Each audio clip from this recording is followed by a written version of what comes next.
கோயம்புத்தூர், திருநெல்வேலி, நீலகிரி, தேனி, தென்காசி, கன்னியாகுமரி மாவட்டங்களின் ஓரிரு இடங்களில் இன்று கனமழைக்கு வாய்ப்புள்ளது. கோயம்புத்தூர், நீலகிரி, தேனி மற்றும் தென்காசி மாவட்டங்களின் ஓரிரு இடங்களில் நாளை கனமழை பெய்ய வாய்ப்புள்ளதை தற்பொழுது அண்மை செய்தியாக பார்த்து வருகிறோம். இதுகுறித்த கூடுதல் விவரங்களை வழங்குவதற்காக செய்தியாளர் மாணிக்கம் இணைப்பில் உள்ளார். வணக்கம் மாணிக்கம், இதுகுறித்த விவரங்களை வழங்கலாம். நேற்று காலை மத்திய கிழக்கு மற்றும் அதனை ஒட்டிய வடகிழக்கு வங்கக்கடல் பகுதியில் நிலவிய வளிமண்டல மேற்கு சுழற்சியின் காரணமாக நேற்று மாலை 5:30 மணி அளவுல ஒரு காற்றழுத்த தாழ்வு பகுதி வடக்கு மற்றும் அதனை ஒட்டிய மத்திய வங்கக்கடல் பகுதியில் உருவாகி இருக்கிறது. இது மேற்கு திசையில் நகர்ந்து இன்று காலை 5:30 மணி அளவுல காற்றழுத்த தாழ்வு பகுதியாக ஆழ்ந்த காற்றழுத்த தாழ்வு வலுப்பெற்றிருக்கிறது.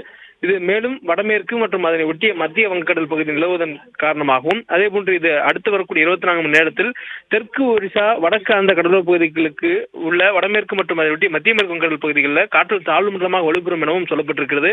மேலும் 27ஆம் தேதி கரையை கடக்கக்கூடும் எனவும் சொல்லப்பட்டிருக்கிறது. இதன் காரணமாகவும் மேற்கு திசை காற்றின் வேக மாறுபாடு காரணமாகவும் தமிழகத்தில் மழைக்கான வாய்ப்பு ஏற்பட்டிருப்பதாக வானிலை ஆய்வு மையம் தகவல் தெரிவித்திருக்கிறார்கள். அடுத்த வரக்கூடிய 48 மணி நேரத்திற்கு தமிழ்நாட்டில் கனமழைக்கான வாய்ப்பு இருப்பதாக வானிலை ஆய்வு மையத்துடைய எச்சரிப்புல சொல்லப்பட்டிருக்கிறது.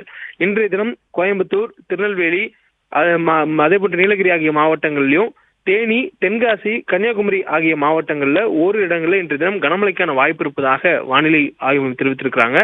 நாளை தினமும் கோயம்புத்தூர் மாவட்டத்தினுடைய மலைப்பகுதிகள், நீலகிரி, தேனி மற்றும் தென்காசி ஆகிய 4 மாவட்டங்களில் கனமழைக்கான வாய்ப்பு இருப்பதாக சொல்லப்பட்டிருக்கிறது.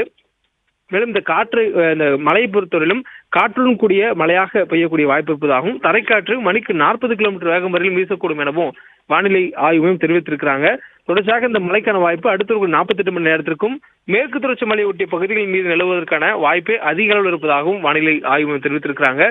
வங்கக்கடலில் நிலவக்கூடிய இந்த ஆழ்ந்த காற்றழுத்த தாழ்வு பகுதியினால் காற்றினுடைய போக்கு தமிழகத்தில் மாற்றமடைந்து மேற்கு திசை நோக்கி இருப்பதனால் மேற்கு திசையினுடைய காற்றினுடைய வேகத்திலும் திசையிலும் மாறுபாடு ஏற்பட்டிருக்கிறது. இதனால் மேற்கு தொடர்ச்சி மலை ஒட்டியிருக்கக்கூடிய தமிழக மாவட்டங்களுக்கு மழைக்கான வாய்ப்பு வலுப்பெற்றிருப்பதாக வானிலை ஆய்வு மையம் தெரிவித்திருக்கிறாங்க. சென்னையை பொறுத்தவரைக்கும் அடுத்து வரக்கூடிய 48 மணி நேரத்திற்கு வானம் ஓரளவு மேகமூட்டத்துடன் காணப்படும் எனவும், நகரின் ஒரு சில பகுதிகளில் லேசான அளவில் மழை பெய்யக்கூடிய வாய்ப்பு இருப்பதாகவும் வானிலை ஆய்வு மையம் தெரிவித்திருக்கிறாங்க. பிளே ஸ்டோர் மற்றும் ஆப் ஸ்டோரில் இருந்து பாலிமர் செயலியை QR கோடு மூலம் பதிவிறக்கம் செய்யுங்கள். செய்திகளை உடனுக்குடன் பெறுங்கள்.